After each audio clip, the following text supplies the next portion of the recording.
international social media Patel Prahlad bhai watching. After subscribe, share, comment and like.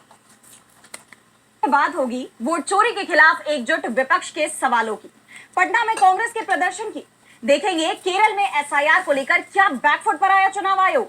Arunachal में PM Modi की rally का क्यों हुआ विरोध। जानेंगे कर्नाटक में आलंद सीट पर वोट डिलीशन को लेकर बढ़े विवाद को। और बुलेटिन के आखिर में देखेंगे जाने माने कार्टूनिस्ट इरफान की किस खबर पर पड़ी तिरछी नजर। लेकिन दिन भर की तमाम बड़ी खबरों से पहले एक नजर आज की सुर्खियों पर। जस्टिस वर्मा के खिलाफ भ्रष्टाचार के आरोपों की जांच तेज। नकदी मामले में समिति की मदद करेंगे 2 वकील। रोहन सिंह और समीक्षा दुआ को बनाया गया सलाहकार। त्रिपुरा में पीएम मोदी के कार्यक्रम में सहयोगी दल को ही नहीं बुलाया, भड़क गई त्रिपुरा मुथा पार्टी विधायक रंजीत देव वर्मा बोले निमंत्रण नहीं मिलने से हम दुखी। उपराष्ट्रपति बदल सकते हैं लेकिन बीजेपी अध्यक्ष नहीं चुन पा रही। शिवसेना यूबीटी सांसद संजय राउत ने बीजेपी पर कसा तंज। राष्ट्रीय अध्यक्ष को लेकर बीजेपी में नहीं बन पा रही सहमति। लाल निशान पर बंद हुआ शेयर बाजार। 57 अंकों की गिरावट के साथ 82,102 पर बंद हुआ सेंसेक्स। वहीं 32 अंकों की गिरावट के साथ 25,169 पर बंद हुआ निफ्टी। ये तो थी सुर्खियां। अब बात आज की सबसे बड़ी खबर की। वोट चोरी को लेकर कांग्रेस सांसद राहुल गांधी के खुलासों ने बीजेपी और चुनाव आयोग को कटघरे में खड़ा कर दिया है। चुनाव आयोग की तरफ से तो खुद को बचाने की कोशिश की ही जा रही है, लेकिन जिस तरह बीजेपी नेता उसके बचाव में उतरे हैं, उसके बाद कई तरह के सवाल और खड़े हो गए हैं। और अब इस पर एनसीपी एससीबी प्रमुख शरद पवार ने भी बीजेपी और चुनाव आयोग को घेरा है। तो क्या है पूरी खबर, आइए देखते हैं इस रिपोर्ट में। राहुल गांधी वोट चोरी का मुद्दा जन जन तक पहुंचा रहे हैं। खासकर बिहार चुनाव से पहले मुद्दे को जोरों से उठा रहे हैं और उनकी ये कोशिश कामयाब भी हो रही है और हर किसी की जुबान पर अब वोट चोरी का मुद्दा छाया हुआ है। राहुल ने अब एक बार फिर वोट चोरी को लेकर चुनाव आयोग पर निशाना साधा। उन्होंने अपने सोशल मीडिया हैंडल पर लंबा चौड़ा पोस्ट किया। उन्होंने लिखा, भारत में युवाओं की सबसे बड़ी समस्या बेरोजगारी है और इसका सीधा रिश्ता वोट चोरी से है। जब कोई सरकार जनता का विश्वास जीत कर सत्ता में आती है तो उसका पहला कर्तव्य होता है युवाओं को रोजगार और अवसर देना। लेकिन बीजेपी चुनाव ईमानदारी से नहीं जीतती, वो वोट चोरी और संस्थाओं को कैद करके सत्ता में बने रहते हैं। इसीलिए बेरोजगारी 45 साल के उच्चतम स्तर पर पहुंच चुकी है। इसीलिए हर परीक्षा पेपर लीक और हर भर्ती भ्रष्टाचार की कहानियों से जुड़ी रहती है। युवाओं की उम्मीदों को तोड़ना और उन्हें हताश करना इस सरकार की पहचान बन चुकी है। राहुल ने आगे लिखा कि भारत का युवा समझ चुका है कि असली लड़ाई सिर्फ नौकरियों की नहीं बल्कि वोट चोरी के खिलाफ है, क्योंकि जब तक चुनाव चोरी होते रहेंगे तब तक बेरोजगारी और भ्रष्टाचार भी बढ़ते रहेंगे। अब युवा न नौकरी की लूट सहेंगे न वोट की चोरी। भारत को बेरोजगारी और वोट चोरी से मुक्त करना ही अब सबसे बड़ी देशभक्ति है। वैसे अब कांग्रेस ने वोट चोरी रोकने की तैयारी भी कर ली है, इसलिए वोटर रक्षक अभियान शुरू किया गया है। वोटर रक्षकों का काम वोटिंग लिस्ट में होने वाली वोट चोरी को रोकने का होगा। वहीं विपक्ष भी चुनाव आयोग के खिलाफ राहुल गांधी के साथ खड़ा नजर आ रहा है। वोट चोरी के मुद्दे पर एनसीपी शरद पवार ने भी बीजेपी और चुनाव आयोग को घेरा। उन्होंने कहा, लोकसभा में विपक्ष के नेता राहुल गांधी चुनाव आयोग की आलोचना करते हैं तो आयोग जवाब नहीं देता, बल्कि भाजपा और उसके नेता प्रतिक्रिया देते हैं। यानी चुनाव आयोग अब बुरी तरह घिर चुका है। वोट चोरी के मुद्दे पर चुनाव आयोग बुरी तरह घिर गया है। मुश्किल में तो बीजेपी भी दिख रही है, जो चुनाव आयोग का समर्थन कर फंस गई है। तो वहीं बीजेपी के साथ बिहार में सरकार चला रहे नीतीश कुमार भी कांग्रेस के निशाने पर आ गए हैं। कांग्रेस ने सीएम नीतीश के आवास को घेरने के लिए बड़ा प्रदर्शन किया। तो क्या हुआ इस दौरान, जानने के लिए देखिए ये रिपोर्ट। वोट चोरी का मुद्दा बीजेपी के गले की फांस बन चुका है। विपक्ष ने वोट चोरी को लेकर एनडीए सरकार के खिलाफ मोर्चा खोला हुआ है और अब वोट चोरी के खिलाफ कांग्रेसी सड़कों पर उतर आए। पटना में बिहार युवा कांग्रेस ने राज्य और केंद्र की एनडीए सरकार के खिलाफ विरोध प्रदर्शन किया।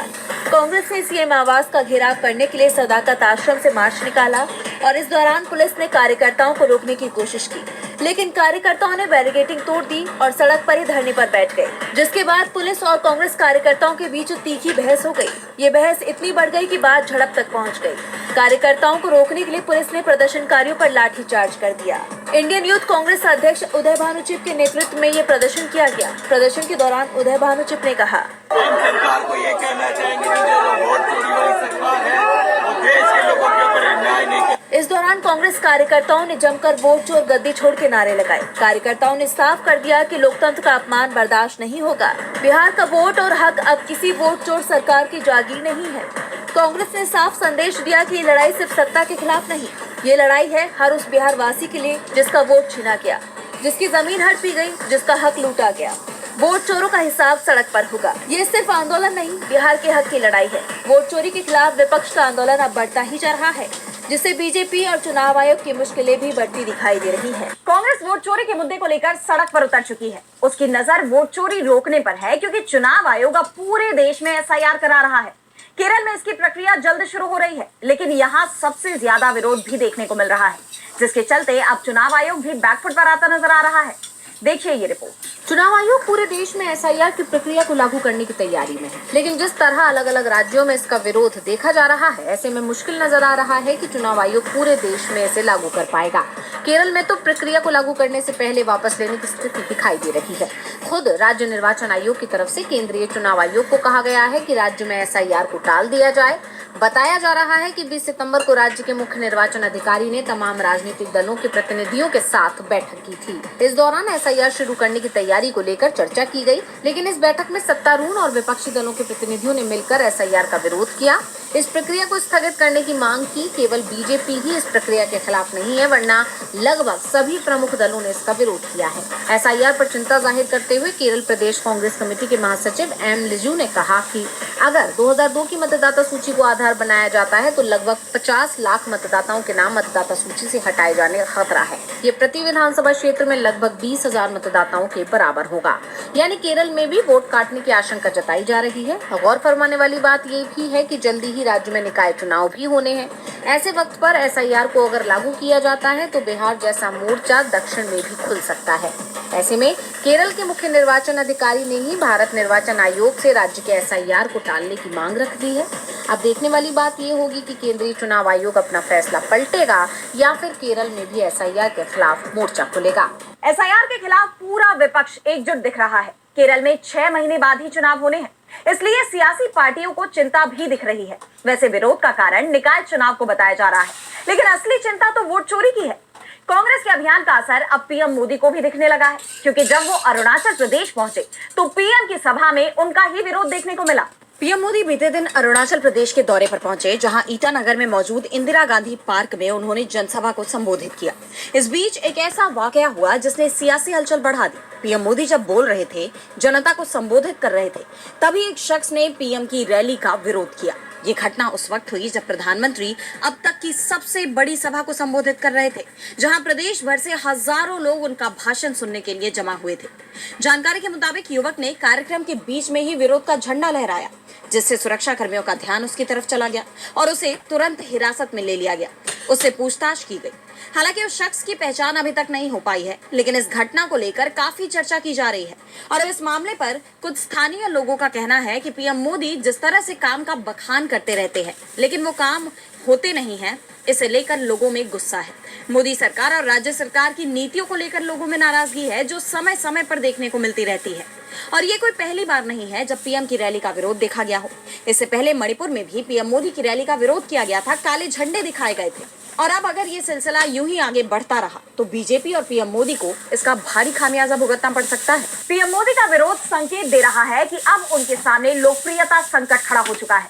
तो कांग्रेस ने वोट चोरी को लेकर जो अभियान शुरू किया है, उससे चुनाव आयोग की विश्वसनीयता संकट में है। अब कर्नाटक की कांग्रेस सरकार ने चुनाव आयोग के खिलाफ कोर्ट जाने की तैयारी कर ली है। तो क्या है पूरा मामला, देखिए इस रिपोर्ट में। कर्नाटक की आलंद सीट को लेकर बवाल थमने का नाम नहीं ले रहा। कर्नाटक सरकार अब चुनाव आयोग के खिलाफ कानूनी रास्ता अपनाने की तैयारी में है। कर्नाटक के सूचना प्रौद्योगिकी मंत्री प्रियंक खरगे ने इस बात के संकेत दिए हैं। उन्होंने एक बार फिर चुनाव आयोग पर नाम हटाने से जुड़ी महत्वपूर्ण जानकारी छिपाने का आरोप लगाया है। दरअसल लोकसभा में नेता विपक्ष राहुल गांधी ने प्रेस कॉन्फ्रेंस कर इस बात का खुलासा किया कि कर्नाटक की आलंद सीट पर 6018 वोट काटने की कोशिश की गई। उन्होंने चुनाव आयोग पर यह गंभीर आरोप लगाया कि कर्नाटक सीआईडी ने 18 बार आयोग से इससे जुड़ी जानकारी मांगी, लेकिन चुनाव आयोग ने नहीं दी। उनके आरोपों पर जब चुनाव आयोग बुरी तरह से गिरता दिखाई दिया तो उसने अपनी सफाई पेश की। बीजेपी भी आयोग के बचाव में उतरी, लेकिन ये विवाद और बढ़ता जा रहा है। पहले ही कर्नाटक सरकार की तरफ से इस मामले में जांच के लिए एसआईटी गठित की जा रही है और अब खबर आ रही है कि कर्नाटक पुलिस 2023 के राज्य विधानसभा चुनावों से पहले आलंद निर्वाचन क्षेत्र की मतदाता सूची से नामों के अवैध डिलीशन की जांच के लिए जरूरी डेटा प्राप्त करने के लिए कानूनी रास्ता भी अपना सकती है। पुलिस ने सर्च वारंट लेने की संभावना से भी इनकार नहीं किया है। यानी कांग्रेस इस मुद्दे को छोड़ने के मूड में नहीं है। अगर धांधली हुई है तो इसका पूरा सच वो सबके सामने लाकर रहेगी। जिस तरह पार्टी इस मुद्दे को उठा रही है और अब ये मामला कोर्ट भी पहुंच सकता है, ऐसे में बीजेपी और चुनाव आयोग की मुश्किलें और बढ़ सकती है। कर्नाटक सरकार ने साफ कह दिया है कि राज्य पुलिस जल्द ही कोर्ट जा सकती है, जिससे वोट चोरी के सबूत चुनाव आयोग से हासिल किए जा सके और वोट चोर पकड़े जा सके। राहुल गांधी तो लगातार ये दावा कर रहे हैं कि वोट चोरी नहीं होती तो बीजेपी की सरकार नहीं बनती।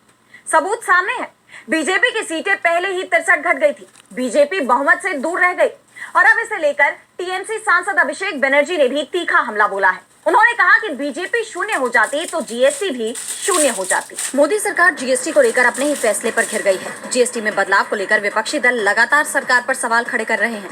इस बीच तृणमूल कांग्रेस नेता अभिषेक बनर्जी का भी बयान सामने आया है। उन्होंने मोदी सरकार पर बड़ा आरोप लगाते हुए कहा कि केंद्र सरकार ने जीएसटी में कटौती इसलिए की क्योंकि 2024 के लोकसभा चुनाव में बीजेपी की सीटें घट गई थी। यही इसका सीधा नतीजा है। टीएमसी नेता ने कहा कि लोकसभा चुनाव में बीजेपी ने 60 सीटें गंवाई, संख्या 303 से घटकर 240 रह गई। इसलिए जीएसटी भी 27% से 18% तक घटी। उनकी सीटें और कम होती तो ये 9% हो जाती। जिस दिन बीजेपी के पास कोई सीट नहीं रहेगी तब जीएसटी शून्य हो जाएगी। अभिषेक बनर्जी ने मोदी सरकार से सवाल करते हुए कहा कि क्या पिछले 8 साल से सरकार के जरिए जीएसटी के नाम पर जनता से ज्यादा टैक्स लिया गया? बंगाली में कहते हैं कि बिल्ली तब तक पेड़ पर नहीं चढ़ती जब तक उसे खतरा ना हो। टीएमसी नेता यही नहीं रुके, उन्होंने और भी कई मुद्दों का जिक्र किया। अभिषेक ने कहा कि आज देश और उसकी अर्थव्यवस्था को भाजपा सरकार ने घुटनों पर ला दिया है। उन्होंने कहा कि नोटबंदी के कारण बहुत नुकसान हुआ, इसका कारण भाजपा है। केंद्र सरकार ईडी, सीबीआई जैसी स्वतंत्र जांच एजेंसियों का राजनीतिक विरोधियों को परेशान करने के लिए इस्तेमाल कर रही है। बीजेपी की हार के चलते ही जीएसटी कम हुई है, यानी हार के डर से बीजेपी को आम आदमी की चिंता हुई है। वहीं बीजेपी की चिंता और बढ़ने वाली है क्योंकि सपा नेता आजम खान अब जेल से बाहर आ गए हैं। आजम 23 महीने बाद जेल से रिहा हुए। अपनी रिहाई के बाद उन्होंने बड़ा ऐलान भी किया है। तो क्या कुछ कहा आजम खान ने? करीब 23 महीने बाद सपा नेता आजम खान सीतापुर जेल से बाहर आ गए हैं। जेल से रिहा होने के बाद आजम खान बड़े काफिले के साथ रामपुर के लिए रवाना हुए। अपनी रिहाई के बाद आजम ने कहा कि मैंने किसी के साथ भी बुरा नहीं किया और दुश्मनों का भी बुरा नहीं किया। मेरी कलम किसी के लिए गलत नहीं चली, कोई भी मुझे बुरा नहीं कह सकता है।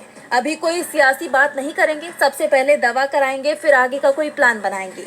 आजम से जब सवाल किया गया कि क्या वो बीएसपी में जा रहे हैं और क्या सपा चीफ अखिलेश यादव से नाराज हैं, तो उन्होंने साफ कह दिया कि नाराजगी की कोई बात नहीं है और क्या सियासी प्लान है वो आगे बताएंगे। वहीं सपा चीफ अखिलेश यादव ने आजम की रिहाई पर खुशी जताई और कहा कि आजम की रिहाई के लिए सबसे पहले मैं कोर्ट का धन्यवाद करता हूं। हम समाजवादी लोग विश्वास करते हैं कि कोर्ट न्याय करेगा। समाजवादियों के लिए खुशी का समय है कि आज आजम खान रिहा हुए हैं। आजम पर जितने भी केस हैं वो सभी झूठे हैं। समाजवादी पार्टी की जब सरकार बनेगी तो सभी झूठे केस वापस ले लिए जाएंगे। आजम की रिहाई के बाद अब प्रदेश की सियासत में भी हलचल मच गई है। खासतौर पर यूपी पंचायत चुनाव से पहले उनकी रिहाई ने बीजेपी की चिंता बढ़ा दी है, क्योंकि बीजेपी को भी एहसास है कि आजम अगर जेल से बाहर रहेंगे तो इसका असर यूपी के बड़े हिस्से पर दिखाई देगा। और बुलेटिन के आखिर में देखेंगे जाने माने कार्टूनिस्ट इरफान की किस खबर पर पड़ी तिरछी नजर।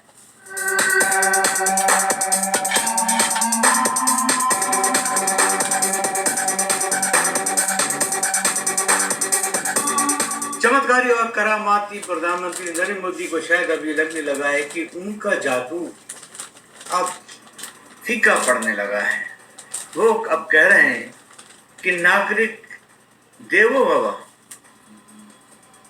आप समझ गए कि वो ऐसा इसलिए कह रहे हैं कि बिहार में चुनाव आने लगे हैं